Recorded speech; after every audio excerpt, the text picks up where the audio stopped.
नमस्कार, टीजीएस में आपका स्वागत है। और बहुत दिनों बाद हम एक फिर ऐसे शख्स को हमारे स्टूडियो में लाने जा रहे हैं जिनको सुन करके आपको लगेगा कि वाकई आपने एक ऐसे व्यक्ति की कहानी सुनी है जो सच है, जो हकीकत है। और बहुत मज़ेदार बातें करेंगे, बहुत अच्छा व्यवहार है जिनका सोसाइटी में, और एक बहुत संघर्ष की कहानी है जिनके पिताजी ने बहुत उम्मीद से इनको पढ़ाया और इन्होंने भी बहुत सारा जीवन में वो संघर्ष का दौर देखा है जिसको देखने के लिए लोग डरते हैं कि इतना संघर्ष शायद नहीं कर पाएंगे। लेकिन आखिर आज वो असिस्टेंट प्रोफेसर के पद पर सिलेक्शन हुआ है उनका। तो उनका पॉडकास्ट, ये वीडियो, ये इंटरव्यू आप मान सकते हैं, ये बहुत एक जर्नी है उस संघर्ष की। तो मैं स्वागत कर रहा हूँ हमारे स्टूडियो में हमारे सर का, जिनका नाम है शंकर शिवॉय।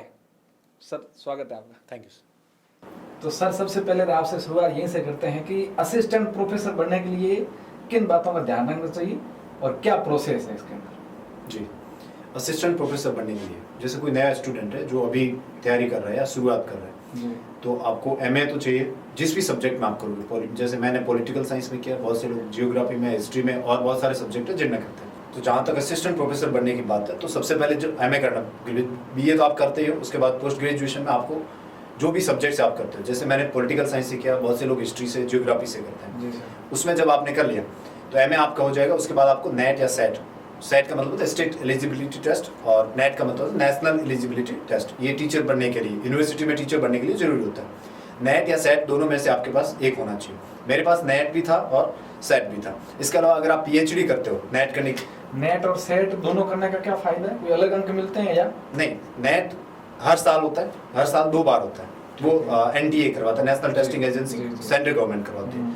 और सेट है राजस्थान सरकार करवाती है। पिछली बार 2023 में करवाया था, उसके बाद अभी तक कंडक्ट करवाया नहीं। तो वो सरकार पे डिपेंड करता है कब करवाती है। अगर आपके पास सेट है तो सिर्फ राजस्थान में असिस्टेंट प्रोफेसर बनने के लिए आप एग्जाम दे सकते हो। अगर आपके पास नेट है तो पूरे इंडिया में किसी भी, हरियाणा का, हिमाचल प्रदेश का, उत्तर प्रदेश का, कहीं पे भी असिस्टेंट प्रोफेसर का अगर एग्जाम हो रहा है, सीधी भर्ती हो रही है, तो वो एग्जाम आप दे सकते हो। सेट के माध्यम से सिर्फ राजस्थान का दे सकते हो। नेट आप कर लेते हो, उसके बाद नेट के साथ जेआरएफ भी होता है। और आजकल सरकार नेट के साथ पीएचडी के लिए भी फॉर्म भरवाती है। तो किसी भी यूनिवर्सिटी में नेट होने के बाद आप पीएचडी के लिए जो फॉर्म खुलते हैं, लिमिटेड फॉर्म्स खुलते हैं, उसमें आप पीएचडी भी कर सकते हो। पीएचडी करने के बाद आपके नाम के पीछे डॉक्टर वगैरह, जैसे गणपत जी आपके पास आए थे तो उनके पीछे डॉक्टर लगा, वो पीएचडी की वजह से। अच्छा। अगर आपने पीएचडी कर रखा है तो भी आप असिस्टेंट प्रोफेसर के लिए फॉर्म भर सकते हो। राजस्थान में ये है कि नेट, सिर्फ नेट आपके पास है तो भी आप असिस्टेंट प्रोफेसर का फॉर्म भर सकते हो। बहुत से राज्य गुड एकेडमिक रिकॉर्ड रखते हैं जिसमें आपको नेट भी चाहिए, साथ ही साथ पीएचडी भी चाहिए। इसके अलावा जो 12th बीए एमए में आपके परसेंटेज कितने हैं उसके आधार पर बनता है। राजस्थान में भी ऐसा नहीं है, जिसकी वजह से मेरे जैसे ग्रामीण क्षेत्र से जो लोग आते हैं, जो पीएचडी नहीं कर पाते, उनको इस चीज़ का काफ़ी फायदा होता है। तो जो भी स्टूडेंट इसको करना चाहता है तो उसके पॉलिटिकल साइंस हो या जो भी सब्जेक्ट बोलेगा, उसके बाद नेट हो जाएगा। फिर भर्ती आती है राजस्थान सरकार की, और उसमें 3 पेपर होते हैं। एक पेपर थर्ड होता है जिसमें सिर्फ और सिर्फ राजस्थान जीके आता है, जिसमें पूरा राजस्थान जीके, इकोनॉमिक सर्वे आएगा, राजस्थान की जियोग्राफी, पॉलिटी, हिस्ट्री वो पूछे जाएंगे, करंट पूछा जाएगा, तो पूरा राजस्थान का आता है। वो पेपर में 100 क्वेश्चंस आते हैं और 50 नंबर का वो पेपर होता है। अच्छा। थर्ड पेपर कहते हैं उसको। फिर हमारे सब्जेक्ट के 2 पेपर होते हैं, जो भी आपका सब्जेक्ट हो उसके 2 पेपर होंगे। पेपर फर्स्ट होगा, उसके अलग यूनिट्स होंगी, उसमें आपके सब्जेक्ट से संबंधित नॉलेज पूछा जाएगा, पोस्ट ग्रेजुएशन लेवल का, ग्रेजुएशन लेवल का। और फिर सेकंड पेपर में भी उसी चीज संबंधित चीजें पूछे। ये दोनों पेपर में आपके 150 क्वेश्चन आते हैं, टोटल 300 क्वेश्चन आते हैं, लेकिन पेपर 150 का होता है, क्योंकि असिस्टेंट प्रोफेसर में सिस्टम है कि एक सवाल जो है वो आधे नंबर का होता है। इस तरह से थर्ड पेपर 50 नंबर का हो गया, और ये 2 सब्जेक्ट के जो पेपर हैं वो 150 हो गए, टोटल 200 हो गए। उसके बाद 24 नंबर का आपका इंटरव्यू होता है, आरपीएससी आपका इंटरव्यू लेती है। अच्छा। और उस इंटरव्यू में अगर आप सेलेक्ट होते हो, उसके बाद इंटरव्यू में आपको क्वेश्चंस पूछे जाते हैं, और इंटरव्यू में जब आप सेलेक्ट हो जाते हो वो फाइनल मेरिट बनती है, और उसके बाद में आपका सिलेक्शन हो जाता है। जैसे अभी हमने पॉलिटिकल साइंस, इसमें आप बता रहे थे कि 150 सवाल के 2 पेपर होते हैं। yes. किस टाइप के क्वेश्चन पूछे जाते हैं? इसमें ऑब्जेक्टिव क्वेश्चंस होते हैं और सब्जेक्ट से संबंधित, जिस सब्जेक्ट में आप पोस्ट ग्रेजुएशन कर रहे हो उससे संबंधित पूछे जाते हैं, और हाई लेवल के पूछे जाते हैं। इस पे अभी जो प्रोसेस चल रहा है कि वो 5 ऑप्शन आते हैं? हाँ, 5 ऑप्शन या 6? नहीं, 5 ऑप्शन। 5, 4 आपके क्वेश्चन के आंसर होते हैं। अच्छा। एक आप अगर उत्तर नहीं देना चाहते हैं तो वो आप भर सकते हैं। अभी भरना जरूरी है या वो भरना जरूरी कर दिया, क्योंकि अगर आप उसको अनुत्तरित रखते हैं, पहले ये होता था कि उसको ओएमआर में गड़बड़ कर देते थे, खाली छोड़ के आ जाते थे, आरपीएससी भर देती थी। ये बहुत सारे आरोप लगे थे, ऐसा भी बहुत बार हुआ है। पीछे ऐसी भर्ती हुआ है, तो गवर्नमेंट ने पारदर्शिता के लिए ऐसा किया कि आप 5 ऑप्शन लाओ। 5 ऑप्शन में आपको भरना जरूरी है। 500 नहीं भरे तो क्या? नहीं भरेंगे तो आपके मार्क्स कटेंगे। अगर 10% से ज्यादा आप खाली रखोगे तो आपको बाहर ही कर देंगे। ठीक है, बाकी आपको भरना जरूरी है। और 10 मिनट एक्स्ट्रा देते हैं एग्जाम के बाद में 10 मिनट एक्स्ट्रा मिलते हैं इसको कि आप पढ़ने के लिए? 5 ऑप्शंस पढ़ने के लिए। अच्छा हाँ, ठीक है, अब आगे चलो। 150 के 300 टोटल, 250 का 200 का 200 का और 24 नंबर का इंटरव्यू हो गया। इंटरव्यू में एक आरपीएससी के लोग बैठते हैं। आरपीसी इंटरव्यू का प्रोसेस ये होता है कि जब हमारा डबल में सिलेक्शन हो जाता है, यानी जब मेरिट डबल की मेरिट आती है, मतलब डबल लोग, जैसे हमारे पॉलिटिकल साइंस के 81 रही, 2 गुना लेना है, 2 गुना लेने, वैसे 8 गुना लेते हैं। हम लोगों को 8 गुना लिया, जैसे हमारे 181 पद है और 1500 लोगों को लिया। अच्छा, तो 1500 लोगों को इंटरव्यू के लिए बुलाया। अब बारी बारी परीक्षा में लोग कितने बैठे थे पेपर में? 2.5 लाख लोग बैठे थे हमारे, 2.5 लाख लोग 800 पदों के लिए, 181 पदों के लिए। 181 पदों के लिए 2.5 लाख। रेशियो क्या आ रहा है नौकरी के सिलेक्शन पोस्ट है? रेशियो बहुत कम है, लेकिन ये असिस्टेंट प्रोफेसर है, राजस्थान की सबसे बड़ी पोस्ट है, सीधी भर्ती की सबसे बड़ी पोस्ट है। कंपटीशन के नजदीक आने वाले कितने % लोग हैं इसमें? कंपटीशन के नजदीक आने वाले बहुत कम लोग हैं, बहुत परसेंटेज तो मैं नहीं बता पाऊंगा, काफी लोग हैं। 1500 में से आप देख सोच लो 1500 लोग सेलेक्ट हुए हैं इंटरव्यू के लिए। अच्छा, 181 पदों के लिए इतने आते हैं। बाकी फॉर्म बहुत बारे बताते हैं, आजकल नेट करना और ये सारी चीजें बहुत अवेयरनेस फैल गई है, तो इसकी वजह से लोग बहुत सारे नेट करते हैं और उसके बाद में इस फील्ड में भी आते हैं। इस वजह से वो जब इंटरव्यू के लिए बुलाते हैं 1500 लोगों को, हम लोगों को 1500 लोगों को बुलाए, तो बारी बारी हमारा नंबर आता है, क्योंकि आरपीएससी जैसे जैसे हमारा रोल नंबर आता जाएगा उनके आगे, और वो हमें बुलाते जाएंगे। सबको एक ही दिन बुलाते हैं? नहीं, सबको एक नहीं, एक दिन में 32 लोगों को बुलाते हैं, 16-16 का ग्रुप बनता है। ठीक है, सुबह की शिफ्ट में और शाम की शिफ्ट में। बोर्ड कहते हैं उसको, मतलब एक बोर्ड बैठेगा, 2 बोर्ड बैठेगा। तो आरपीएससी में जो सदस्य होते हैं वो बैठते हैं, 3 लोग होते हैं इंटरव्यू बोर्ड में। इसमें आपको ये जानकारी कि सदस्य कैसे लिए जाते हैं आरपीएस में? ये कौन लोग हैं, इनका आने का प्रोसेस क्या है, कि आपका इंटरव्यू कौन लेगा, उसकी योग्यता और उसके सिलेक्शन प्रोसेस क्या है? सदस्य तो अंदर ही होते हैं, वो ऑलरेडी अंदर हो चुके हैं। आरपीएससी एक संवैधानिक संस्था है, ठीक है, उसमें 8 सदस्य होते हैं, अध्यक्ष सहित, जो कि वर्तमान में अध्यक्ष है नहीं, क्योंकि कार्यवाहक अध्यक्ष जो सदस्य उसी को क्या, उन्हीं को क्या बनाएंगे अध्यक्ष, वो तो ऑलरेडी रहेंगे। एक बार आप लगे उनको हटा नहीं सकते, हटाने के लिए पूरा प्रोसेस लगता है। हाईकोर्ट के जज बाबूलाल कटारो को आप जानते होंगे, जिन्होंने घोटाला किया, ठीक है, आरपीएससी में उन्होंने पेपर बेच दिया था, उनको भी हटा दिया। सेकंड उनको हटा दिया, लेकिन उनको पूरी तरह से नहीं हटाया जा सका है। उनको एक बार तो बाहर कर दिया उनको, लेकिन हटाने के लिए उनको पूरा प्रोसेस लगता है, सुप्रीम कोर्ट हाई कोर्ट के समान प्रोसेस लगता है। उतना प्रोसेस गवर्नमेंट कर नहीं पाती है, लेकिन उनको अभी क्या कर दिया, वो चार्जेस लग गए थे, इस वजह से उनको क्या कर दिया गया, बाहर कर दिया गया। इसलिए जो सदस्य हैं वो तो फिक्स है, वो तो रहेंगे उसके अंदर। हम लोगों का बोर्ड कैसे आएगा वो अलग तरीके से तय होता है। आपको पता नहीं चलता कौन बैठेगा इंटरव्यू? नहीं, लास्ट तक हमें पता नहीं चलता है। इस बार थोड़ा कर दिया, पहले तो थोड़ा चलता था, अब तो इस बार जैसे मैं गया, मेरा इंटरव्यू था, तो मेरा 24 मार्च को इंटरव्यू था, तो हम लोग हमको बुला लेते। ये बात मैं आपको मेरी प्रोसेस से समझा दूं। 24 मार्च को मेरा इंटरव्यू था, मेरा 1 बजे इंटरव्यू था, तो जैसे हम आरपीएससी में एंटर होता है तो हमारा रजिस्टर में एंट्री हो जाती है। अच्छा। फिर हमें ऊपर भेज दिया जाता है, एक लाइब्रेरी बनी हुई है। कितनी बड़ी बिल्डिंग है आरपीएससी? बहुत बड़ी बिल्डिंग है, आप अजमेर कभी जाओगे जाते हैं, क्या फील होती है? बहुत अच्छा फील होता है, अगर आपका सिलेक्शन हो रहा है तो। हो रहा है तो? नहीं हो रहा है तो? नहीं तो वो मायूसी। हम लोग 1500 लोग थे, इंटरव्यू 1500 देखे, 181 आए, तो बाकी वाले मायूस होना पड़ा उनको। वो बहुत बड़ा सेटबैक होता है सर। बहुत से मेरे ऐसे साथी थे किनारे पे आकर के, मतलब 1-2 नंबर से, वो बहुत बड़ा सेटबैक होता है। बाकी मैं तो 2-3 बार गया, फर्स्ट ग्रेड के लिए गया था, सेकंड ग्रेड के लिए भी गया था, अभी मैं असिस्टेंट प्रोफेसर।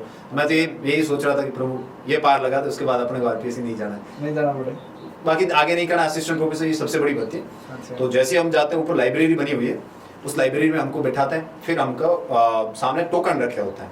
टोकन मतलब होता है 16 टोकन रखे होंगे एक डब्बे में, 1 2 3 4 5 उसके ऊपर टोकन नंबर लगे होंगे।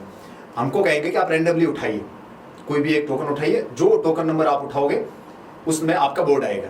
अच्छा। तो मेरे अंग्रेजी के एक दोस्त है, वो गए हुए थे आगे इंटरव्यू देने के लिए, उन्होंने मुझे बताया कि आप एक तो 1 नंबर टोकन नहीं उठाना है, ठीक है, और एक लास्ट नंबर नहीं उठाना। ऐसे मेरे बहुत से साथी जिनका अभी इंटरव्यू होना बाकी है हिस्ट्री जियोग्राफी में, तो आप ये ट्रिक लगा सकते हो कि कारण क्या है इसका? रीजन ये होता है कि आप अगर पहला टोकन उठाते हो तो पहला टोकन उठाने का मतलब है आप सबसे पहले ही बोर्ड का सामना करोगे। अच्छा, डॉक्यूमेंट चेक हो जाएंगे, फिर बोर्ड बोलेंगे, तो 1 नंबर टोकन उठाए मतलब सबसे पहले आपकी बारी है, तो एक नर्वसनेस होती है कि भाई जाएं, क्या होगा, कौन किसका बोर्ड है, वो रहता है। अगर आप लास्ट उठाते हो तो वो भी थक चुके हैं, 16 लोगों 8 लोगों का इंटरव्यू ले लेके काफी थक चुके हैं, तो वो आपको निपटाने के चक्कर में रहते हैं, भाई इसको 5 मिनट 7-10 मिनट में निपटाते हैं, तो वो आपके इंटरव्यू के मार्क्स पर उसका असर पड़ता है। तो ये ट्रिक्स होती है, आप उसको खेल सकते हो मेंटली, बेसिक चीजें।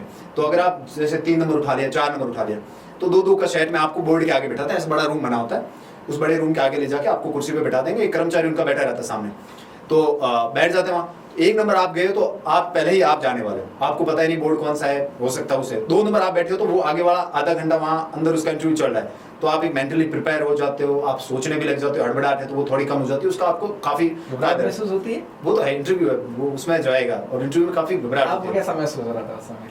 मेरे को हुआ, मेरे को तो मैं थोड़ा ऐसे बोलने में थोड़ा और मेरे नंबर अच्छे थे रिटर्न में। अगर आपके नंबर अच्छे हो तो एक कॉन्फिडेंस आ जाता है। मेरे 127 नंबर थे रिटर्न में और वो अच्छे माने जाते हैं। 129 मेरिट रही, यानी मुझे 4 नंबर मिलते तो भी मेरा सिलेक्शन हो जाता।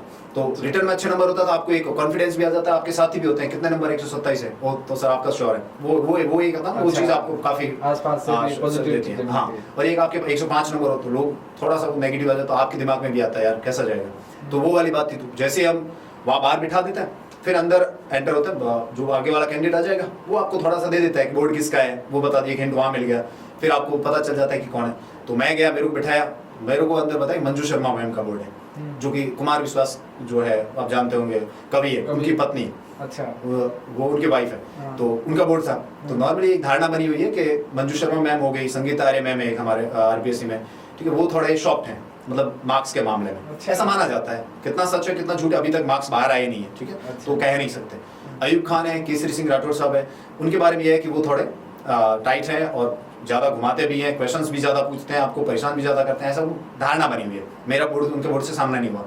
तो मंजू शर्मा मैम का बोर्ड था, 3 लोग बैठते हैं वहाँ पे, एक तो आरपीएससी का सदस्य बैठेगा बीच में और 2 साइड में सब्जेक्ट एक्सपर्ट बुलाए होते हैं। नॉर्मली डीयू बड़ी यूनिवर्सिटी से बुलाए होते हैं जो हमारे सब्जेक्ट के बारे में जानते हैं। पॉलिटिकल साइंस मेरा तो पॉलिटिकल साइंस के बारे में जानते हैं। मेंबर जो होता है वो आपसे नॉर्मल क्वेश्चंस पूछता है कि आप नाम नहीं बता सकते, हमारा नाम डिस्क्लोज वहाँ नहीं होता है उनके सामने, ठीक है। तो वो जैसे हम जाते हैं तो हमारा एकेडमिक रिकॉर्ड उनके पास जाता है कि 10th में कितने परसेंटेज, 12th में कितने परसेंटेज, बीए में कितने परसेंटेज, एमए में, उसके बाद नेट किया है या नहीं किया है और गवर्नमेंट जॉब में है या नहीं है, ये जाता है। तो जब ये बात उनके पास जाती है तो वो हमसे पूछते हैं कि भाई 12th कहाँ से किया, या तो कई बार सामने से पूछते हैं या फिर आपसे पूछेंगे कि बताओ, आप बताओ कि आपका कहाँ से किया है। फिर काउंटर क्वेश्चंस बनते जाते हैं कि जैसे आप जवाब देते हो, जैसे मैंने लास्ट में मैंने कहा मैं सेकंड के टीचर हूँ, तो फिर मुझे पूछे कौन सी स्कूल में लगे हुए हो, फिर उनका क्वेश्चन, वो काउंटर क्वेश्चन आता रहता है कि मैं सेकंड ग्रेड क्वेश्चन होता है तो बताओ टीचर की अच्छी विशेषताएं बताओ, अच्छे गुण क्या होते हैं। फिर मैंने कहा बताया, तो उन्होंने फिर मुझे करेक्ट किया कि सबसे अच्छा गुण कम्युनिकेशन होता है। तो ऐसे वो काउंटर क्वेश्चन आते रहेंगे। जब वो उनका समाप्त हो जाता है तो फिर जाता है सब्जेक्ट एक्सपर्ट के पास में। सब्जेक्ट एक्सपर्ट नॉर्मली ऐसा कई बार ऐसा हो जाता है कि अखबार पढ़ गया है, तो मैं उस दिन आईपीसी ऊपर बहुत सारे अखबार रखे होते, मैं उस दिन अखबार पढ़ के गया था। और उसी दिन क्या हुआ था कि जज थे दिल्ली में, उनका केस पकड़ा गया था उनके घर पे। तो वो मैंने कह दिया, मैंने कहा आज क्या पढ़ा अखबार में, मैंने कहा दिल्ली के एक जज का उनके घर पे कैश पकड़ा गया, बहुत सारे पैसे पकड़े गए, जले हुए पैसे पकड़े गए। तो फिर मेरा पूरा इंटरव्यू वो अपने हाथ में होता है। नॉर्मली अगर हम इंटरव्यू को उस दिशा में ले जाना चाहते हैं तो अपन ले जा सकते हैं। तो मैं कॉलेजियम वगैरह पूरा तैयार करके गया था। तो मैंने उसको वो बोला तो उन्होंने मुझे पूरा कॉलेजियम सिस्टम पे लेके गए कि जजेस नियुक्त कैसे होते हैं, कैसे हटाया जाता है, वो पूरा प्रोसीजर। फिर पंचायती राज में बात आ गई, फिर कवार्ड वगैरह पे ऐसे हमारे बहुत सारे टॉपिक्स होते हैं, उन पे बात हुई। फिर एक एक्सपर्ट और थे, उन्होंने पूछा। फिर हमारे क्या होता है आरएस वगैरह का और यूपीएससी का जो इंटरव्यू होता है उसमें पढ़ाना नहीं होता, क्योंकि आप टीचर नहीं बन रहे होते, प्रशासनिक अधिकारी बन रहे होते, तो वहाँ आपको क्वेश्चंस पूछते हैं। हम यूनिवर्सिटी में जाते हैं असिस्टेंट प्रोफेसर बनने वाले, कल को हमको कॉलेज में बच्चों को पढ़ाना भी होता है, तो हमसे बोर्ड टीचिंग करवाई जाती है कि आप बोर्ड पे आकर के हमें पढ़ाओ। हाँ, वहाँ ये सिस्टम होता है। तो हमें 5 से 7 मिनट देते हैं कि आप बोर्ड पे पढ़ाओ। तो मेरा इंटरव्यू चला 20-1 मिनट, फिर मुझे बोला कि आप पढ़ाओगे, क्या तैयार करके आओ। यहाँ 2 प्रकार की चीजें होती है, एक तो जो सदस्य होता है वो खुद टॉपिक देता है कि आप ये पढ़ाओ।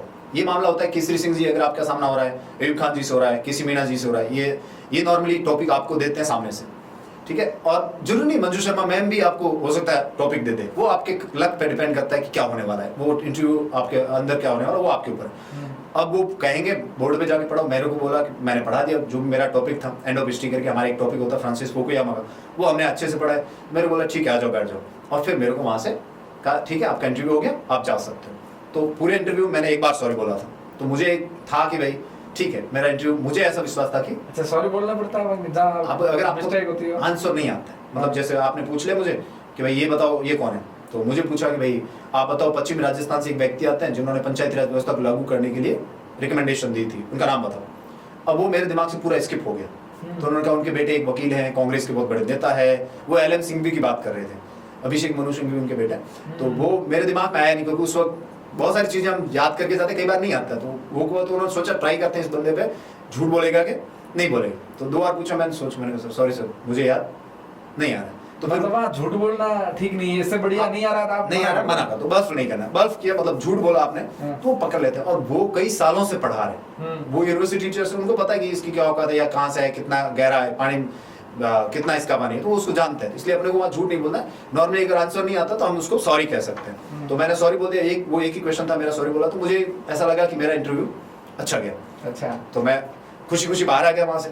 फिर मैं कार में बैठ के मैंने उसको रिकॉर्ड किया, जहाँ पे मैं कार लेके गया तो हाँ पूरा वीडियो रिकॉर्ड किया। बहुत से लोग बताते नहीं हैं कि भाई इंटरव्यू हो गया, उसको बाहर डिस्क्लोज नहीं करते हैं, लोग देख लेंगे और मेरा सिलेक्शन नहीं हुआ तो बुरा लग जाए ये लोग। मैं अच्छा, आपने जो अंदर प्रोसेस चला उसको वापस रिकॉर्ड किया मोबाइल में? पूरा मैंने हाईवे पे ही गाड़ी रोका, क्योंकि बीच में टाइम नहीं था, तो मैंने वहीं गाड़ी रोक के कार रोक के उसमें मैंने पूरा उसको रिकॉर्ड किया और रिकॉर्ड करके मैंने यूट्यूब पे उसको डाल दिया। आज उसके ऊपर 37,000 व्यूज आ चुके हैं। अच्छा। और 1000 से ज्यादा लाइक्स आ चुके हैं। तो वो मैंने उसमें पूरा प्रोसेस बताया। मैंने कहा क्या क्योंकि हमारे ग्रुप्स वगैरह बहुत ज्यादा डर बनाया हुआ था कि अगर कोई बोर्ड आ गया तो ऐसे हो जाएगा, वो अच्छा नहीं होगा इंटरव्यू। मैंने कहा इतना माहौल नहीं, क्योंकि हम लोग मॉक इंटरव्यू भी देते हैं। कोचिंगों में जाते हैं, कोचिंग हमारे मॉक इंटरव्यू लेती है, तो हम बहुत ज्यादा मतलब माहौल बना देते हैं कि ऐसे होगा, ऐसे पूछा जाएगा, ये पूछा जाएगा, ये जवाब नहीं दिया ये हो जाएगा, मतलब एक डर बनाया जाता है। तो मैंने सोचा भाई मेरे जो साथी हैं जो जिनका इंटरव्यू बाकी है और भी सब्जेक्ट्स के बहुत सारे साथी हैं जिनका इंटरव्यू बाकी है, उनको इस तरह का डर या किसी तरह के माहौल में नहीं जाना पड़े। यस, ये बात सही है कि सिस्टम में बहुत बड़ी गड़बड़ है, ठीक है, पर इतनी गड़बड़ भी नहीं। आपको क्या क्या चीजें लगी कि जहाँ कोलैप्स है या जहाँ कमियां हैं जिसको? एक सामान्य अभ्यर्थी हो, पढ़ने वाले स्टूडेंट हो, आपके मार्क्स अच्छे तो आपको कोई लेना देना नहीं, जो भी बाहर को चल रहा है उससे आपको कोई लेना देना नहीं, आपके उसके ऊपर कोई इम्पैक्ट नहीं पड़ता है। पिछले कई सालों से सिस्टम खराब है, ये चीज चाहिए कि पेपर भी आउट होता है, इंटरव्यू में भी आरोप लगे, आरपीएससी भी बहुत सारे आरोप लगे, लेकिन अगर आप फेयर स्टूडेंट हो, ब्रिलियंट स्टूडेंट हो और नंबर आपके अच्छे हैं तो फिर आपको इस चीजों पर ध्यान नहीं देना। हमेशा मारा कौन जाता है? हमेशा मारा वही जाता है जो किनारे पे रहता है। फॉर एग्जाम्पल चोर का भी होता है और अच्छा पढ़ने वाले का भी सिलेक्शन होता है, मतलब जो गलत तरीके से आते हैं उनका भी सिलेक्शन होता है, और जो बहुत अच्छे तरीके से आते हैं, जो बिल्कुल बढ़िया प्रिपेयर करते आते हैं बुक्स वगैरह से, उनका भी होता है। किनारे पे जो रह जाते हैं वो क्या हो जाते हैं, क्योंकि गलत लोग अंदर आएंगे सिस्टम में, तो वो बेचारे वो लोग क्या हो जाते हैं, बाहर हो जाते हैं और फिर पूरा सिस्टम गंदा माना जाता है। नॉर्मली ऐसा होता है, अगर आप अच्छी बुक्स पढ़ते हो, अच्छे तरीके से करते हो, मैं डिफेंड नहीं कर रहा हूँ कि आरपीएससी सही है, बाकी अगर आप अच्छा पढ़ते हो तो फिर आपको क्यों नहीं कर रहे? जैसे आरपीएससी से आप सेलेक्ट हो गए उसका आप डिफेंड नहीं करोगे? नहीं, डिफेंड नहीं करने का मतलब ये है कि मैं डिफेंड करूं क्यों, मैं ये सिस्टम में चलना पड़ेगा आपको। मैं सेकंड ग्रेड हूँ वर्तमान में, ठीक है। 2022 में जो जिस सेकंड ग्रेड में मैं लगा, चॉइस हमारी ज्वाइनिंग है, 22 के दिसंबर में हमारा पेपर हुआ था, वो पेपर आउट हुआ था, ठीक है, मेरा जीके का पेपर कैंसिल हुआ था। अच्छा। और जून 2023 में उस पेपर को दोबारा करवाया। मैंने सिस्टम पे क्वेश्चन उठाई, ये चीजें की जा सकती थी, मेरे बहुत सारे साथी कर रहे थे, ठीक है, बहुत सारे डिमोरलाइज होकर उन्होंने वो भर्ती छोड़ दी। मैंने वापस उसी तैयारी की, थर्ड ग्रेड भी किया, फरवरी 2023 में मेरा थर्ड ग्रेड का पेपर हुआ, उसमें मेरा सिलेक्शन हुआ। मैंने उन चीजों पे ध्यान ही नहीं दिया, मैंने वापस, मेरे को चलो सेकंड ग्रेड का मेरा कैंसिल हो गया, चलो कोई बात नहीं। फर्स्ट ग्रेड में मुझे एमए पूरा नहीं था, बाहर कर दिया। उसके बाद मेरा सेकंड ग्रेड का हुआ था एग्जाम, उसमें मेरा पेपर रद्द हो गया। फिर मेरे पास ग्रेड थर्ड की बची, तो मैंने 2 महीने उसकी बढ़िया तैयारी की और उसमें मेरा ग्रेड थर्ड में सिलेक्शन हो गया एसएसटी। फिर दोबारा मैंने जून में ये पेपर दिया, जो एसएसटी का रद्द हुआ था उसको गवर्नमेंट ने दोबारा करवाया, वो दिया, उसमें भी मेरा सिलेक्शन हो गया। तो उसके बाद मैंने ये देखा कि सिस्टम में बुराइयां हैं, गलत लोग हैं, लेकिन आप कंसिस्टेंट, हमारे पास कोई हथियार नहीं है। ये ग्रामीण क्षेत्र से आते हैं, कोई हथियार नहीं। आप जयपुर जाके झंडा उठाओगे, झंडा उठाए खड़े रह जाओगे, बस। वहाँ आपको कोई पूछने वाला नहीं भाई कितने दिन आया है, क्यों आया है, कहाँ से है, कोई पूछना है। तो इसलिए इससे अच्छा है कि आप रूम में बंद हो जाओ, बुक्स के पीछे पड़ जाओ। और चोर का होगा तो अगर आप उससे 10 नंबर एक्स्ट्रा लेके आओ, 10-20 नंबर एक्स्ट्रा लेके आओ।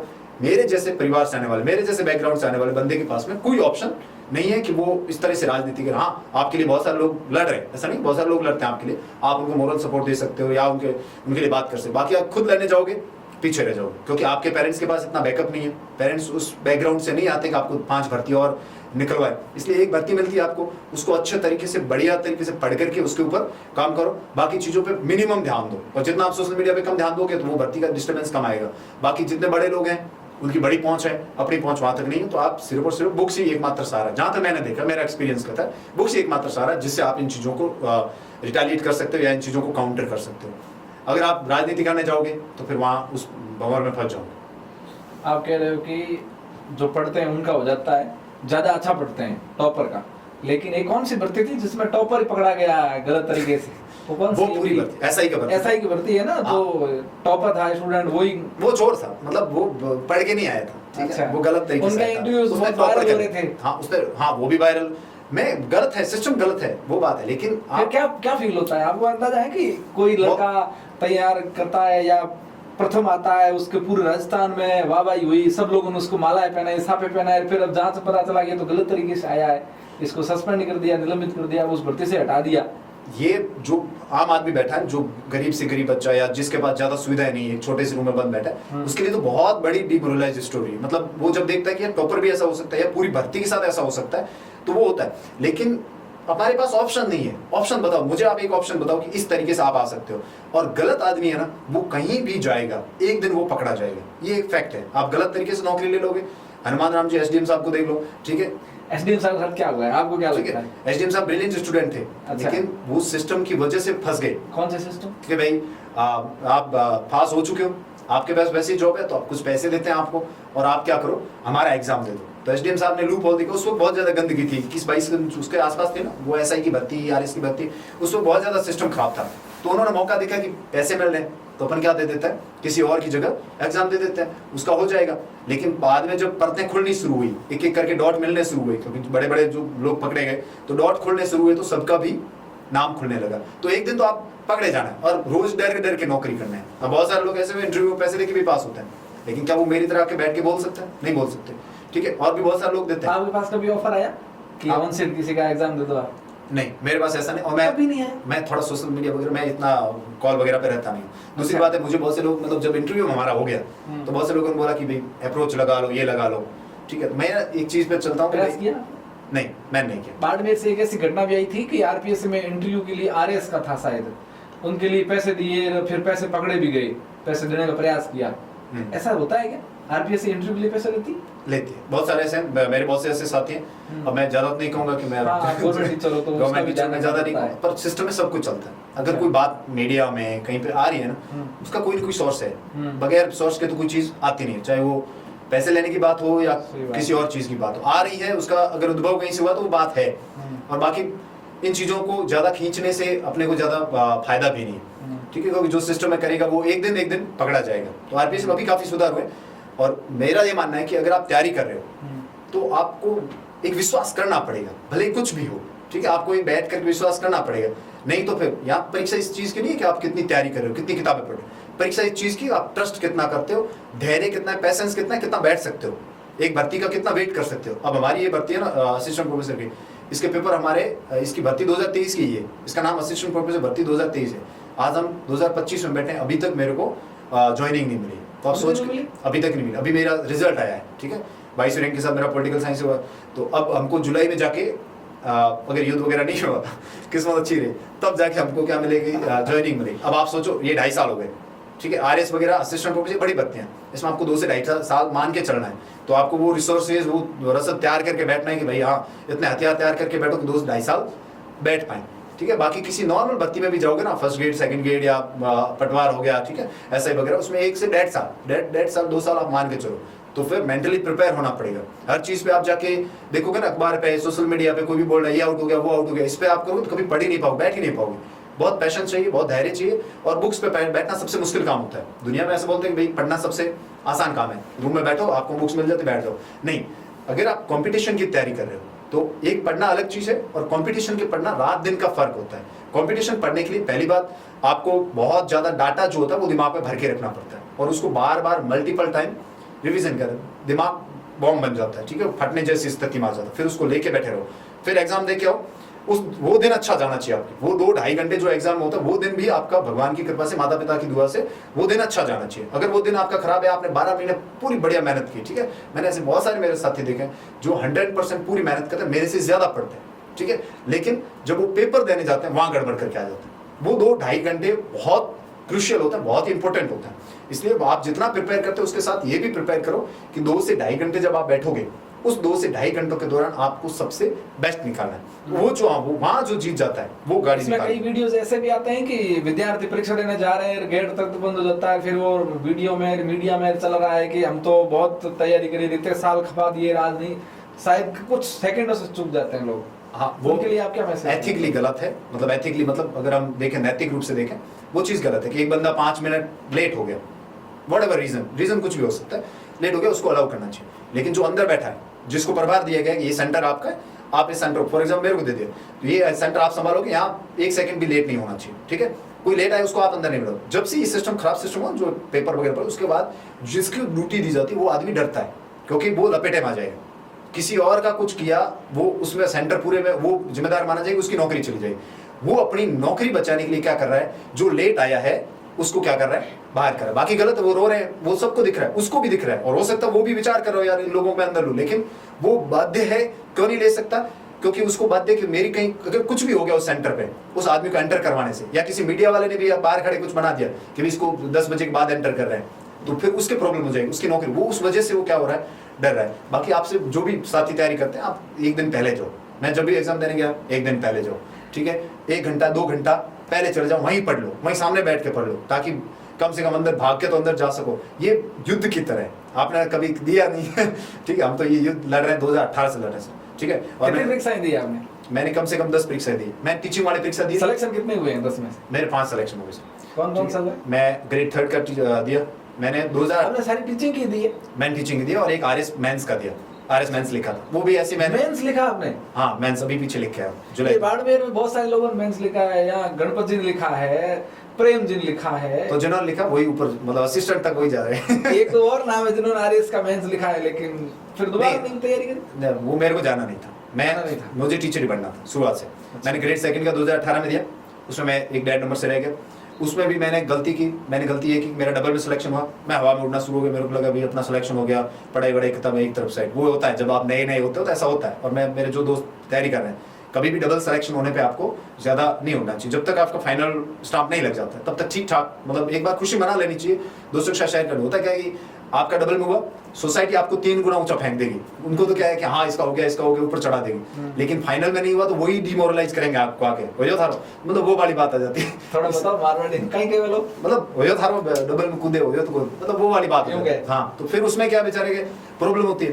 अच्छा। अब इससे अच्छा क्या है, जब तक आपका फाइनल नहीं हो जाता है ठीक है, तब तक आप नॉर्मल खुशी मना लो, एक बार स्टेटस वगैरह लगा दो, ठीक है, उसके बाद वापस अपने अगली भर्ती पे लग जाओ। मेरा 2018 में रह गया तो मैं थोड़ा हवा में था, तो फिर मुझे अकल आई कि भाई ऐसे तो चीज़ें बढ़ने वाली है नहीं इतना, अब डबल में नहीं, अब मुझे फाइनल में लेना है। फिर हमने 2021 का रीट दिया, जिस तब एक रीट ही होता था सिर्फ, ठीक है, वो देखे हमारा सेंटर बांसवाड़ा आ गया, क्योंकि वो घोटाले की वजह से ज़्यादा बांसवाड़ा सेंटर आ गया, तो हम बांसवाड़ा एग्जाम देने के, वहाँ से मेरे 131 नंबर बन रहे थे उसमें रीट में, 130 से ऊपर थे, तो मेरे को एक भरोसा था कि मेरा सिलेक्शन हो जाएगा। लेकिन डेस्टिनी वही ले जाती जहां आपको ले जाना होता है, मतलब मैं इस चीज में विश्वास करता हूँ। किस्मत आपको कुछ बातें गलत सही होती है, गलत चीजें भी सही, मेरे साथ ऐसा हुआ। मैं बांसवाड़ा से उदयपुर आया, वहां से मुझे बस पकड़ के घर आना था, बाड़मेर आना था, लेकिन मेरा एक दोस्त थे, वो आगे गाड़ी लेके, वो उन्होंने कहा कार में आ जाओ, कुंभलगढ़ घूमेंगे फिर आ जाएंगे, ठीक है। अच्छा। अब दूसरे दिन मेरे एमए का एग्जाम, अब पता नहीं किस किस्मत की खैर मुझे, मैं भूल गया कि मेरा एग्जाम अगले दिन, और मैं उस कार में चढ़ गया,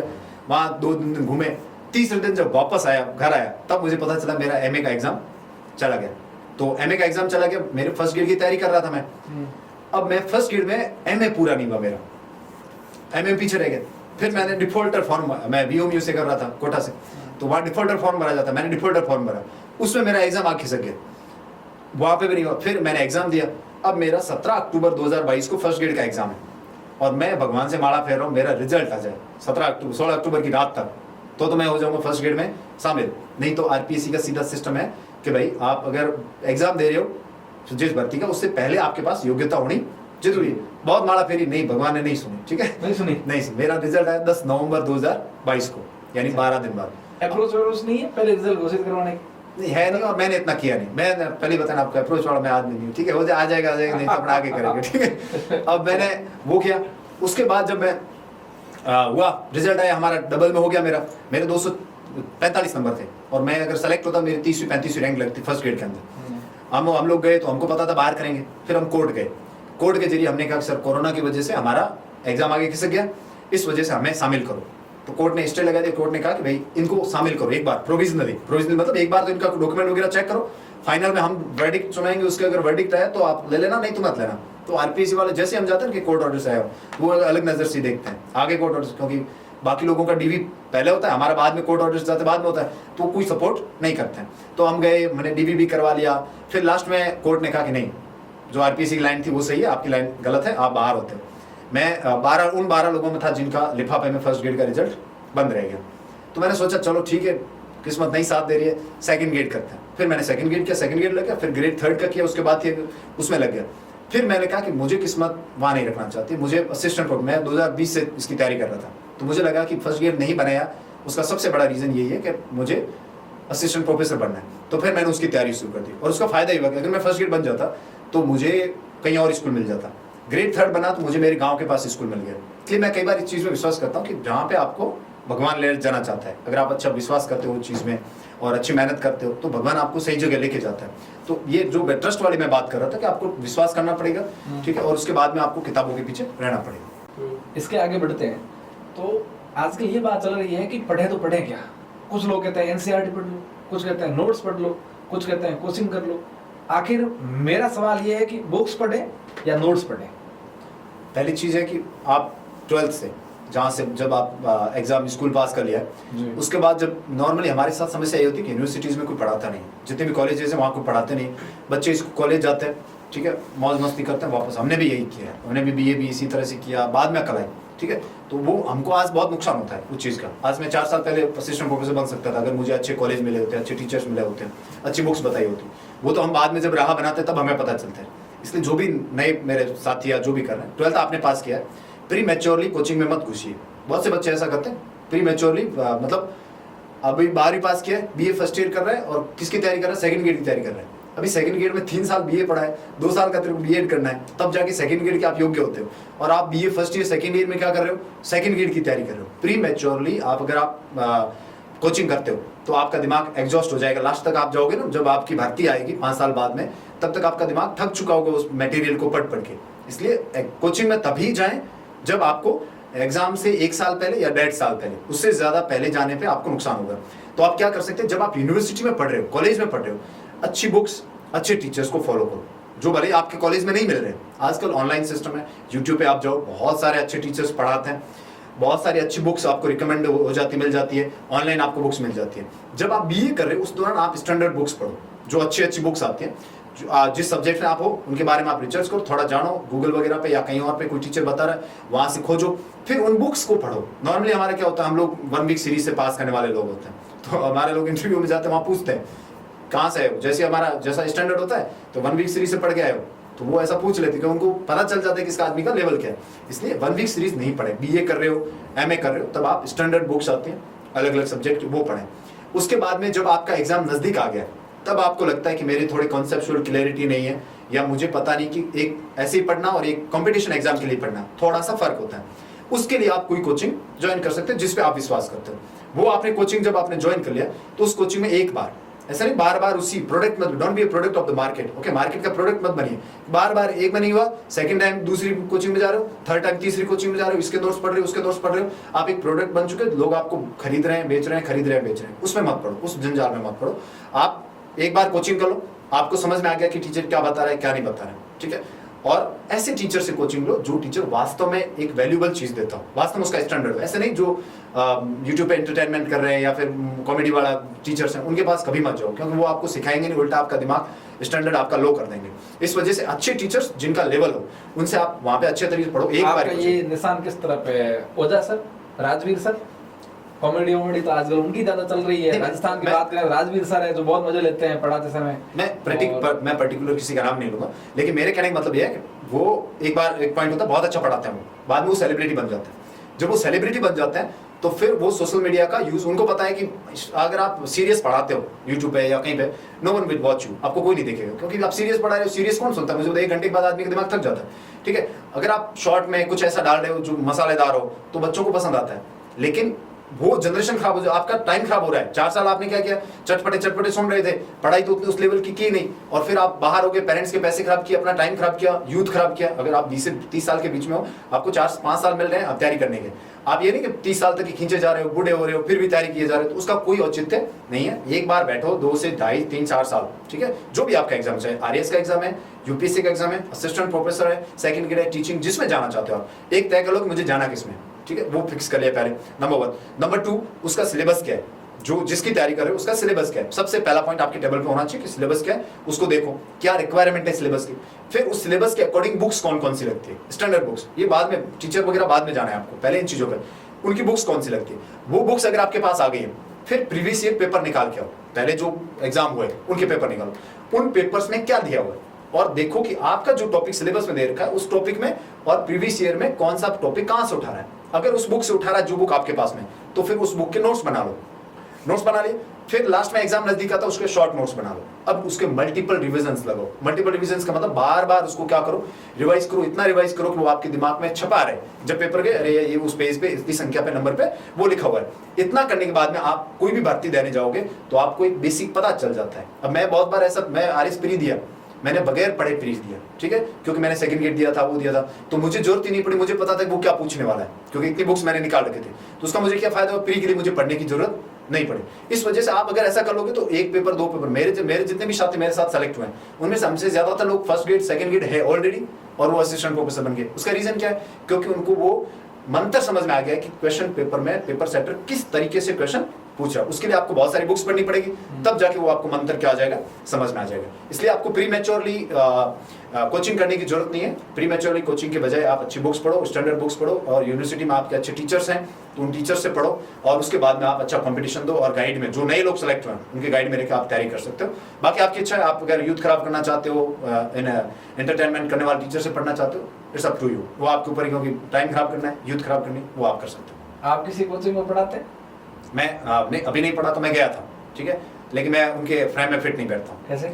मैं संकल्प क्लासेस में पढ़ाने गया, ठीक है, मैं थोड़ी अंग्रेजी बोलता हूँ, मेरा लैंग्वेज बोलने का ये है, तो उन्होंने मुझे एक दो कुछ क्लासें ली मैंने, फिर शायद उनके फिट नहीं बैठा। मैं वो थोड़ा सच बता देता हूँ, रियलिटी बता देता हूँ, बच्चों को ऐसे बता दो बुक्स पढ़नी मतलब पढ़नी है, मैं आज बोलता हूँ, थोड़ा कठोर होता है।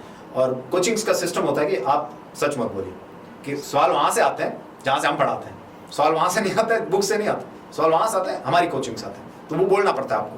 और जब वो आप नहीं बोलते हो तो उनके फ्रेम में आप फिट बैठते नहीं। तो उन्होंने मुझे डायरेक्टली नहीं बोल सकते, वो ऐसे नहीं कर सकते सर आप इतना, तो इनडायरेक्टली मुझे वो कैसे भी करके उन्होंने वहाँ से, और मैं उस वक्त कुछ नहीं था, मतलब मेरे पास कोई जॉब नहीं थी। फिर मैंने सोचा कि इनमें पढ़ने में ज़्यादा फायदा नहीं है, इसलिए बाद में मैं उत्कर्ष क्लासेस में भी गया।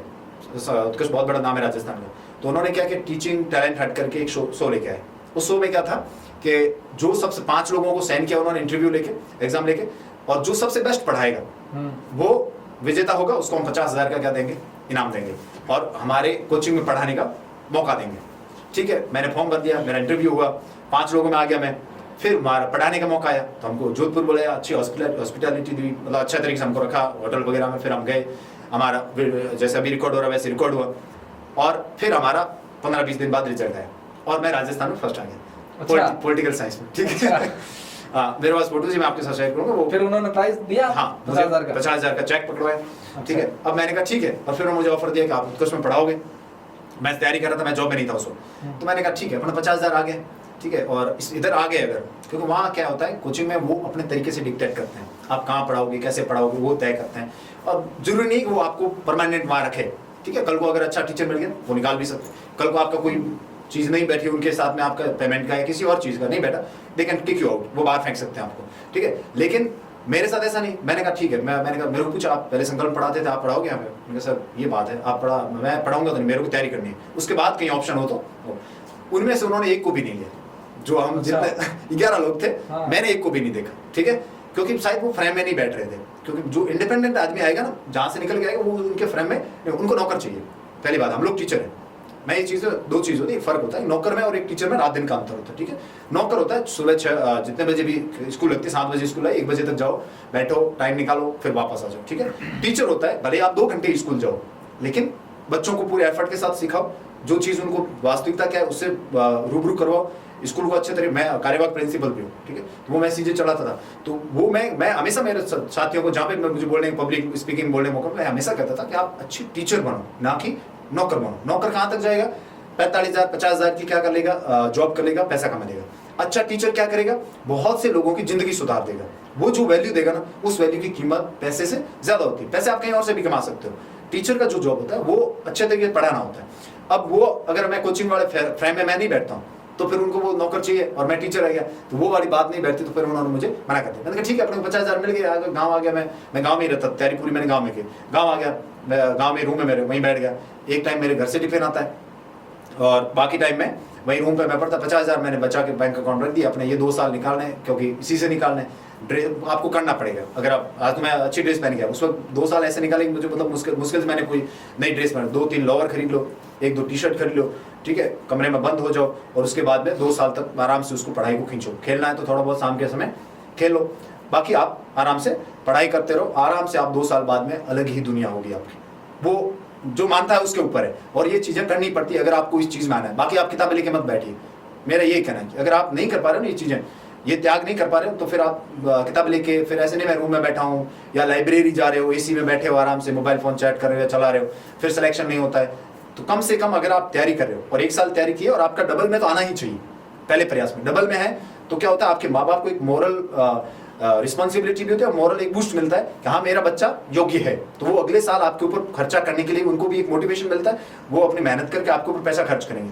आप 3 साल 4 साल बैठे रहते हो और उसके बाद भी आपका डबल तो क्या कहीं पता ही नहीं चल रहा है, और फिर आपका पता चला कि वो भी वहाँ ये कर रहा पकड़ा गया, ये करते हुए पकड़ा गया, उस चीज में कोई फायदा नहीं है। मैं जानता हूँ, यहाँ रोकना चाहूंगा, माफी चाहूँ, मेरे बहुत सारे ऐसे मित्र हैं जिनका 5-5 साल से कोई सिलेक्शन नहीं ना तो रीट में हो रहा है, ना ग्राम से हो रहा है, ना पटवारी हो रहा है, ना आरएस हो रहा है, ना फर्स्ट ग्रेड हो रहा है, फिर भी वो तैयारियां कर रहे हैं, लाइब्रेरी जाते हैं, भाटिया आश्रम जा रहे हैं, कई कोचिंग होम जा रहे हैं, कई जयपुर पढ़ाई कर रहे हैं, उनका नहीं हो रहा। उनका क्या भविष्य होगा? वो कैसे सोचते हैं जिनका 5-5 साल में कोई सिलेक्शन नहीं? उनके परिवार के लोग क्या सोचते हैं?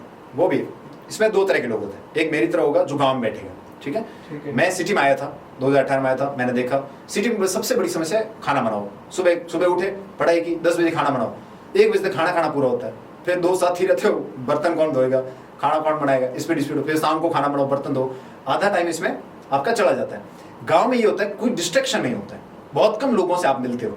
शहर में क्या आप लाइब्रेरी में जाओगे, एक मुझे बताओ, एक मैं रूम में बैठ के पढ़ता हूँ, पूरे रूम में बैठ के, और एक खांचा है जो बिल्कुल छोटा सा खांचा है, उसके अंदर आप बैठ करके पढ़ रहे हो और पास में आपके 20 लोग और बैठे हैं।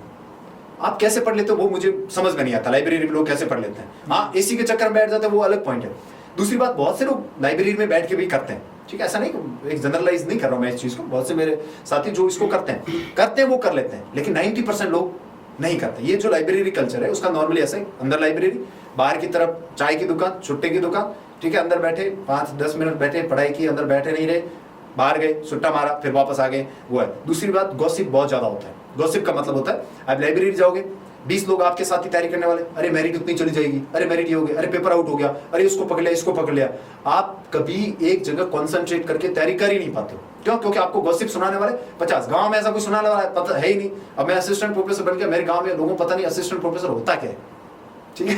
तो फिर लोग मुझे पूछते क्या है, तो मैं स्टेटस लगा नीचे लिखता हूँ बड़े मार्क्स, ठीक है, या कॉलेज और मार्क्स लगा, तो वो लिखना पड़ता है क्योंकि they do not know what is assistant professor, है क्या, उनको पता ही नहीं।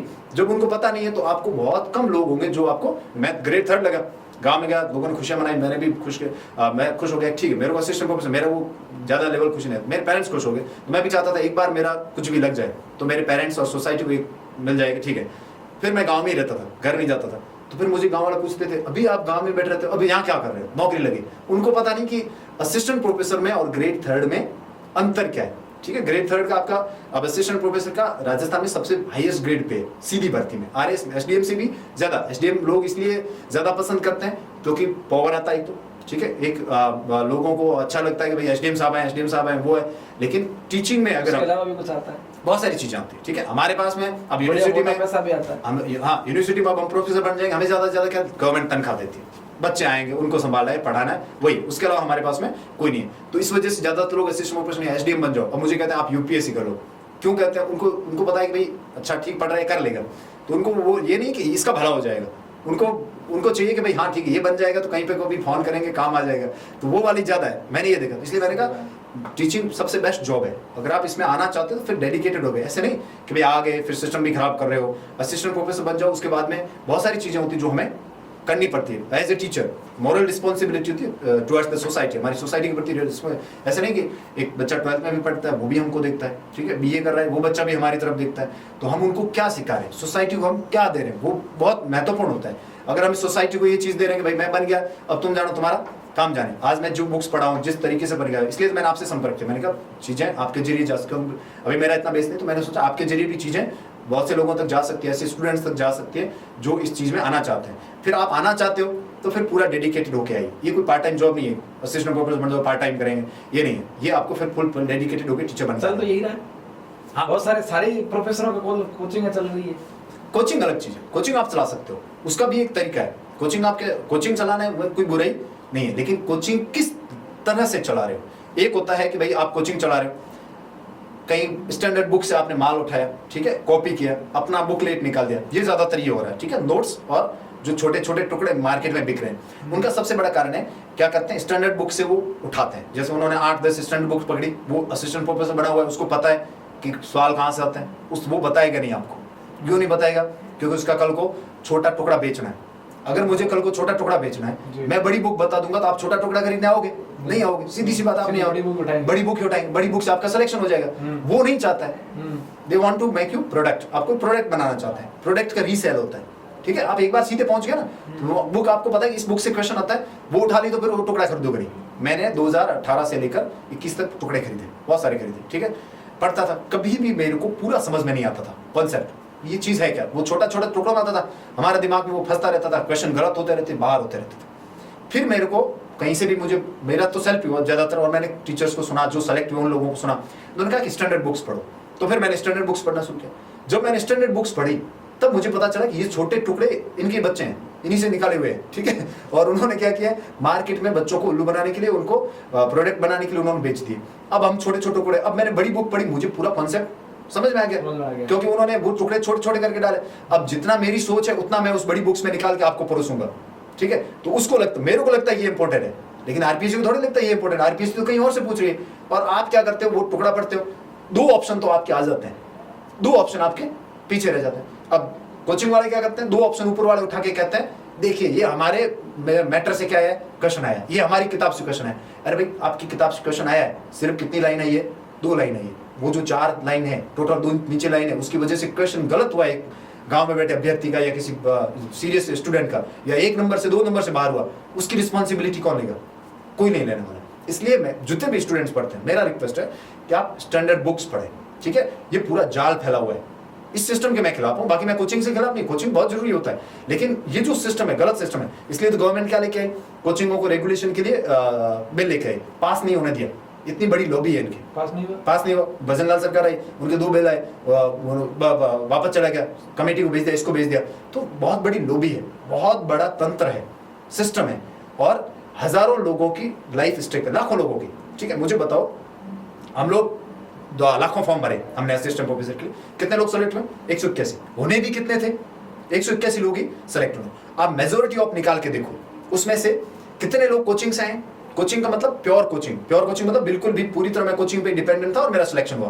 कोचिंग हम भी यूज करते हैं, ऐसा नहीं, हम भी कहीं अखबार से उठाते हैं, किसी कोचिंग के नोट्स भी उठाते हैं, but we use as a product, हम कोचिंग को यूज करते हैं। और उल्टा होता है स्टूडेंट्स के साथ कि कोचिंग्स उनको यूज करती है। अब वो मारा कौन जा रहा है?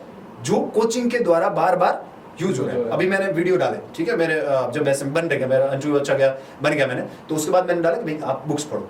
नीचे कमेंट आते हैं, आप इतनी पढ़ ली, ये झूठ बोल रहा है। ठीक है, उसको उनको लगता है ये पढ़ के नहीं आए। मेरे एक और साथी ने इंटरव्यू दिया, उसने भी बोला बुक्स का, अरे नहीं ये झूठ बोल रहा है, फेंक रहा है। अरे भाई फेंक नहीं रहे, हम आपको सच्चाई बता रहे हैं। मैं आज पहले प्रयास में असिस्टेंट प्रोफेसर बन गया, मैंने भी कोचिंग देखी है, ठीक है, लिए, लेकिन हमने कोचिंग को सिर्फ एज अ प्रोडक्ट यूज किया, हमने किया, ठीक है। हम उसके कस्टमर बन जाओ, प्रोडक्ट मत बनो, मतलब वो आपको बार बार यूज करे ऐसी चीज मत करो। इस वजह से मैं कोचिंग के खिलाफ नहीं। कोचिंग का जो सिस्टम है, पूरा सिस्टम है कि 12वीं पास करती है हमारे पास भेजो, हम क्या करवा रहे हैं, आरएस की तैयारी करवा रहे हैं। अरे 12th पास करके उसको क्यों आप बुला रहे हैं? 12th पास करती किसी अच्छी यूनिवर्सिटी में भेजो। मैं पेरेंट्स से रिक्वेस्ट करूंगा कि आप किसी अच्छी यूनिवर्सिटी में भेजो, आरयू में भेजो, जेएनयू में भेजो, उसको सीयूईटी का एग्जाम दिला के ऊपर कहीं भेजो, वहां तैयारी करेगा, ऑटोमेटिक प्रोसेस के जरिए अच्छे लोगों के संपर्क में रहेगा, अच्छी बुक्स में, अच्छी लाइब्रेरीज के संपर्क में रहेगा। आज ग्रामीण क्षेत्र की सबसे बड़ी समस्या है कि मुझे बुक्स ढूंढने पर भी नहीं मिलती है। मैं पिछले 5 साल से किताबें इकट्ठी कर रहा हूँ, ठीक है। आज भी मुझे मेरा कोई साथी, अभी 2 सेलेक्ट वो बताते हैं, वो बुक्स मेरे पास नहीं, वो आज भी मैं इकट्ठी करता हूँ कि मुझे पढ़ना है, आगे ये मेरे क्या आएगी, काम आएगी। हमारे ग्रामीण क्षेत्र में, बाड़मेर में खासकर, यहाँ अच्छी बुक्स है नहीं। और क्या कर रखे हैं लोगों ने, अच्छी बुक्स ले ली अपने पास में, फिर उनके नोट्स बना दिए, मार्केट में बेच रहे हैं, रीसेल हो रहा है और बच्चे उसको खरीद रहे हैं। उनका दिमाग उतरा जा रहा है, मतलब छोटे छोटे तरीके से उनका दिमाग किया जा रहा है। अब वो क्या होता है, बच्चा सेलेक्ट हो गया डबल में, इंटरव्यू में जाता है, इंटरव्यू में वो कहते हैं मेरे मार्क्स नहीं मिल रहे, तो क्या हो रहा है, आरपीसी पैसे खा रही है। ये खा रही होगी, 5-10% खा रही होगी, मैं इस चीज को मानता हूँ, ठीक है, लेकिन पूरे पैसे नहीं खा रही है। पैसे खा रही होते हम जैसे लोग सेलेक्ट होकर नहीं आते, ठीक है। आप मैं हर बार आके हूँ, मेरी भर्ती में सेकंड ईयर में मेरे घोटाला ही हुआ था, फिर भी मैं सेलेक्ट हुआ, तो इसका मतलब सारा तो कचरा नहीं हो रहा है ना। इस वजह से आप अच्छी चीज पढ़ के आओगे ना, तो उसका आपको क्या हो जाएगा, फायदा। नहीं तो आप नोट्स के माध्यम से आगे, 1 वीक सीरीज के माध्यम से आगे, इंटरव्यू में जैसे आप जाओगे, आप मामला मारा जाएगा, क्योंकि वो पकड़ लेगा आपको, क्योंकि वो पिछले 10 साल से किताबें पढ़ रहे हैं, ठीक है। और जो मेन स्टैंडर्ड बुक आती है, उस स्टैंडर्ड बुक को कोई प्रोफेसर लिखता है, उसके ऊपर 40 साल मेहनत करता है, रिसर्च करता है, पीएचडी करता है, वो कई सालों तक उसके ऊपर पढ़ाई करके उसने बुक्स लिखी, उसकी बुक बिक ही नहीं रही। और किसकी बिक रही है? जो बीच में कोचिंग सेंटर वाले आ गए हैं, जो टुकड़े निकाल रहे हैं, उनकी बहुत बड़े स्तर पे क्या हो रही है? देखिए आप कभी दुकान पे जाना, ठीक है, आप फिर नजर मारना, एक ही करंट अफेयर की कितनी बुक्स आ रखी है, ठीक है, एक ही राजनीति विज्ञान की कितनी बुक्स आ रखी है, किन लोगों ने निकाली है? कुछ नहीं। बाद में दावा कर लेते हैं हमने क्या किया यहाँ पे। इसलिए जो बोलता है उसका बिकता है। वो बेचारे बूढ़े लोग होते हैं, जो प्रोफेसर होते हैं, वो इतना आते नहीं है और इसमें पढ़ना भी नहीं चाहते। इस वजह से ये जो चीजें, मैं इसका विरोधी हूँ। बाकी मैं कोचिंग्स का विरोधी नहीं, होनी चाहिए सही मेंटरशिप अगर आपकी होगी तभी आप इस एग्जाम को निकाल पाओगे, लेकिन मेंटरशिप सही होनी चाहिए। बच्चों को आप कभी भी मिसगाइड नहीं करना चाहिए, उसको प्रोडक्ट बना के यूज करने में मैं इस चीज के टोटली खिलाफ। वापस चलते हैं आपके निजी जीवन पर। आपका परिवार बैकग्राउंड क्या है और आपकी शुरुआती पढ़ाई, आपका संघर्ष क्या है? जी, मैं बायतू से आता हूँ, बोड़वा गाँव मेरा, ठीक है, और ग्रामीण पृष्ठभूमि से आता हूँ। और मैं 12वीं तक का मेरा एग्जाम 12वीं तक की जो मैंने पढ़ाई की वो मैंने मेरे पड़ोस के गांव में चवा वहाँ से की, क्योंकि मेरे गांव में उस वक्त 12th स्कूल था नहीं, ठीक है। उस वक्त भी नहीं था? उस वक्त मतलब मैं ये 2010-12 की बात, 13 मेरा 12वीं हुआ था, ठीक है। तो 9th में मैं चवा आ गया था। उसके बाद में वहाँ रहते थे, क्रिकेट खेलना, सरकारी स्कूल में आप जानते हो क्या करते हैं बच्चे, क्रिकेट खेलो, मस्ती करो, लड़ाई झगड़े करो। मैं भी ऐसे काफ़ी चीज़ें की, ठीक है। उस वक्त इतना नहीं था, कभी नहीं सोचे मैं असिस्टेंट प्रोफेसर बनूंगा, ऐसा कभी सोचा भी नहीं था, ठीक है। खेलते थे, कभी मौज मस्ती कर लिया, कभी टीचर ने पीट दिया, ये सारा चला। फिर बीए करने बाड़मेर आ गए, ठीक है। तो मैं फर्स्ट आया था 12वीं में 69% के साथ। उस वक्त ये बहुत बड़े परसेंटेज थे आज 99% में भी बच्चा फर्स्ट नहीं आता, ठीक है। अच्छा। हाँ, फिर मुझे वहाँ पे चांदी का सिक्का भी मिला था। तो अच्छा। बड़ा खुश हुआ, मेरे पिताजी बहुत खुश हुए कि भाई मेरा बेटा फर्स्ट आया। तो उस वक्त मेरे साथ ट्रेजिक ये हुआ कि मेरे पिताजी का हाथ कट गया। वो ट्रैक्टर चलाते थे, तो थ्रेसर होता है, उसमें मेरे पिताजी का हाथ ऐसे चला गया, तो एक हाथ उनका कट गया। फिर भी उन्होंने मुझे पढ़ाया। मेरे छोटा भाई, उसने मेहनत की, वो उसका बहुत सपोर्ट रहा मेरे लिए, और वो मेरे लिए भगवान से कम नहीं है, पेरेंट्स और मेरा भाई। तो उन्होंने पढ़ाया मुझे। तो वो पहली बार मैं बाड़मेर आया, तो मैं भी संख्या चौथ में खो गया था, ठीक है। पहली बार आया, मेरे पिताजी मैं नेशनल हैंडलूम में लेके गया था। 5000 की खरीदारी की, जिन्सेस वगैरह, वो होता है ना, बाहर आते हैं कि नया नया क्या करना है बाकी लोगों को देख के। फिर मैं 2 साल यहाँ रहा, बाड़मेर रहा। फिर मैं देखना, मूवीज देखना, मौज मस्ती करना, घूमना फिरना, पढ़ाई कभी सीरियसली की नहीं। इसलिए मेरा बीए फर्स्ट ईयर में फिलोसॉफी था सब्जेक्ट, उसमें मेरा बैक आ गया, मैं फेल हो गया, ठीक है। क्योंकि मैं बहुत ज़्यादा फिल्में देखता था उस वक्त। शुरुआत में मुझे फिल्में लिखना पसंद था, ठीक है। तो मैं फिल्में लिखता था। एक अंग्रेजी की कोचिंग चलती थी, वहाँ मैं चला गया रैंडमली 3 महीने। इसलिए मेरा अंग्रेजी जो आज अच्छा है, आई स्पीक इंग्लिश फ्लुएंटली, उसका रीज़न है कि मैंने वो 3 महीने मैंने आज तक जो मैंने किया वो एकदम पीछे पड़ के किया। अंग्रेजी सीखना था, मैं 3 महीने बहुत सीरियसली गया, और मैं काफ़ी अच्छी अंग्रेजी बोल देता हूँ। आज मैंने ज़्यादातर बुक्स पढ़ी वो अंग्रेजी में पढ़ी, और आज मुझे इंटरव्यू में भी इसका बहुत फायदा हुआ। फिर मेरे दिमाग में चढ़ गया कि मुझे हीरो बनना है या फिल्मों में जाना है, ठीक है। क्या बात कर रहे हो? सचिन। और मुझे राइटर बनना था, मतलब फिल्में लिखनी है। तो मैंने वो लिखना शुरू किया, रजिस्टर बना के कैसे बनती फिल्म, वो सारा मैंने लिखा। 2 साल तक मैंने सब फिल्में लिखी, बहुत बड़े रजिस्टर। एक बार जैसलमेर में शूटिंग हो रही थी अजय देवगन की, तो मैं वहाँ पे भी गया। उन्होंने मुझे सेट पे गया मैं, तो वहाँ से मुझे बाहर फेंक दिया उन्होंने, क्योंकि उनकी बहुत सिक्योरिटी टाइट होती है। जैसे तैसे करके मैं अंदर गया, लेकिन उन्होंने मुझे बाहर फेंक दिया। फिर मैं मुंबई चला गया, भाग के, घर से भाग के, ठीक है। किस साल की बात है ये 2016 की बात है। अच्छा। तो उसका सबसे बड़ा रीज़न था कि मैं मुझे लगा कि मुझे नहीं रहना यहाँ पे, ठीक है। और मुझे वो एक कीड़ा लगा था कि मुझे फिल्मों में जाना है और मुझे फिल्में लिखनी है। तो मैं रजिस्टर लिखे हुए भरे हुए थे, वो लेके मैं मुंबई चला गया। वहाँ रहे, वहाँ स्टूडियो बने होते हैं, वो पूरा मैंने रिसर्च कर लिया था क्या क्या होता है, कैसे जाता है। तो स्टूडियो पे गए, थोड़े क्या 2-3 दिन ट्रेन में हो गए हुए। तो वहाँ पे उन्होंने मुझे बाहर फेंक दिया कि भाई आप नहीं, मतलब महिला को चला है कोई, ये तो कोई सिक्योरिटी गार्ड रहने लायक नहीं, और राइटर बनने आ गया ठीक है। तो उन्होंने मुझे बाहर कर दिया। 2-3 भटके, मुझे किसी जगह पर अंदर नहीं घुसने दिया। उतने पैसे खत्म हो गए। फिर पेरेंट्स भी पीछे ढूंढ रहे थे, पूरा पुलिस वगैरह सारा हो गया पीछे के, भाई हमारा बच्चा गायब हो गया। हाँ, वो सारा हो गया। तो वो मुझे भी पीछे लगा कि यार पेरेंट्स परेशान हो रहे होंगे। वो सोचा तो भगवान वापस लाता है, वो कैसे लाता है उसके हाथ में होता है, ठीक है। तो मैं वहाँ से वापस आ गया सर। और फिर वापस आया, जब कंप्लेंट वापस लेने हम थाने जा रहे थे, तो मैं और मेरे पिताजी साथ में, तो उन्होंने मुझे एक लाइन बोली, बेटा क्यों नाटक, ठीक है। वो चीज़ मेरे को मतलब सर ऐसे खींच गई, मेरा मतलब खून रुक गया बॉडी में मेरा। और माँ भी थी तो वो काफ़ी परेशान थी, मतलब उस चीज़ के बाद मुझको लगा कि मेरा बेटा कहाँ जा रहा है, क्यों कर रहा है सर। और मैं थोड़ा लड़ाई झगड़े बहुत ज़्यादा करता था, सब 2-3 पंचायतियाँ भी हो गई, लोगों ने पैसे भी भरवा दिए। तो मैं मतलब बहुत ट्रैक रिकॉर्ड मैंने मेरे माँ बाप का खराब कर दिया। उनको जितना झुकाना था मैं झुका चुका था। वो उस दिन से मुझे समझ में आ गया कि मुझे 1-2 इंसिडेंट और भी मेरे साथ में, वो उसके बाद मेरे को अकल आ गई कि मेरे को ये चीज़ें नहीं करनी। क्योंकि पहले मैं किसी को समझता नहीं था, जैसे मेरे आप पसंद नहीं आए, ठीक है, या आप मेरे से आर्ग्यूमेंट कर, मैं आपको पीट देता था, ठीक है। तो वो इतना अंदर मेरे अंदर गुस्सा था, तो वो चीज़ वो कर लेता था। अच्छा। फिर उसके कॉन्सिक्वेंसेस बुरे होते थे। कई बार मुझे मेरी पिटाई हो जाती थी, या कई बार मैं आपको पीट दिया, या फिर मेरे पेरेंट्स तक बात पहुंच गई, कंप्लेंट्स होना। तो वो सारा ऐसे मैं एक गाँव में ऐसे हो गया कि कौन वो वो तो ऐसा ही है, लड़ाई हो रही है, वो है, बहुत सारी चीज़ें। तो उसके बाद मेरे को अकल आई, चीज़ें कई बार होता है बादाम खाने से नहीं आती, बसीट खाने से आती है, तो मेरे को वो बसीट खाने से आई। तो मैंने पेरेंट्स से बोला, मेरे पिताजी से बोला मुझे एक बार कोचिंग करनी थी। उन्होंने बोला कि गलती की थी मैं बहुत बड़ी, वो नहीं बता सकता मैं, तो वो इतनी बड़ी गलती की तो मेरे को, मैंने कहा, उन्होंने कहा गुजरात भेजेंगे। मेरे पिताजी पहले बोरियों का काम करते थे, ठीक है, बाद में ट्रैक्टर लाए, बाद में ट्रैक्टर चलाते थे, तो मेरे को आपको भेजेंगे गुजरात जा, बोरियो ना तेरे पढ़ने नीति है कौन, तू ऊंधा धंधा करे माऊ रोज रोज थोड़ा, वो कौन तेरा। तो मैं लास्ट टाइम मैंने कहा पहले भगवान को बोला, फिर उनको मैंने कहा मेरे को एक बार आप कोचिंग करवाओ। तो मैंने गलतियाँ की, कर ली, और मैं भगवान को धन्यवाद दे रहा हूँ, मेरे बहुत अच्छे पिताजी दिए। मैंने हज़ारों गलतियाँ की लाइफ में, लेकिन वो हमेशा मेरे साथ रहे, किसी भी स्थिति में वो मेरे साथ खड़े रहे। उनके ठीक है मैं भेजूंगा। तो उन्होंने मुझे जोधपुर भेजा, मैं उत्कर्ष क्लासेस में कोचिंग करने गया, 2018 की बात है, उस वक्त कोचिंग करने गया। 6 महीने में पूरा सिर मुड़वा लिया, ठीक है। 6 महीने मैंने खतरनाक तैयारी की सर, बहुत खतरनाक, ठीक है, और लास्ट में मैं 1 नंबर से रह गया। लेकिन मेरा डबल में सिलेक्शन हो गया, फिर पेरेंट्स को भी एक भरोसा आ गया कि भाई ये बंदा मेरा बच्चा निकाल लेगा, ठीक है। फिर मैंने कंटिन्यू तैयारी की, जो 3rd ग्रेड भी निकाला, फिर उसके बाद RS मेंस भी दिया, ग्रेड 2nd भी निकाला, 1st ग्रेड भी दिया, और अब मैं असिस्टेंट प्रोफेसर है। किसी ने ये नहीं कहा कि भाई कैसे बदल गए, और गुस्सा को कंट्रोल कैसे किया आपने? वो धीरे धीरे, जो भूत था फिल्मों वाला, उसको कैसे मारा? वो मारना पड़ा, वो तो अभी भी मेरे अंदर है, लेकिन वो मेरा जो साइड था ना, वो कई बार ऐसा होता है आपको लाइफ ऐसा ठोकर मारती, फिर सारी चीज़ें आप भूल जाते हो। उसमें मैं बहुत, मतलब फिल्मों वाला आदमी होता है ना, उस टाइप का आदमी था, बहुत सॉफ्ट होना, ठीक। वो लड़ाई झगड़ा तो मेरा अंदर प्रवृत्ति थी, वो निकलता था, पता नहीं कैसे होता था, ठीक है। बाकी मैं सॉफ्ट इंसान था, मतलब किसी के प्रति सिंपैथी रखना, ये सारी चीज़ें मेरे अंदर थी। बाद में मैं इन सब चीज़ों से बहुत ही, मैं मतलब भावहीन आदमी हो गया।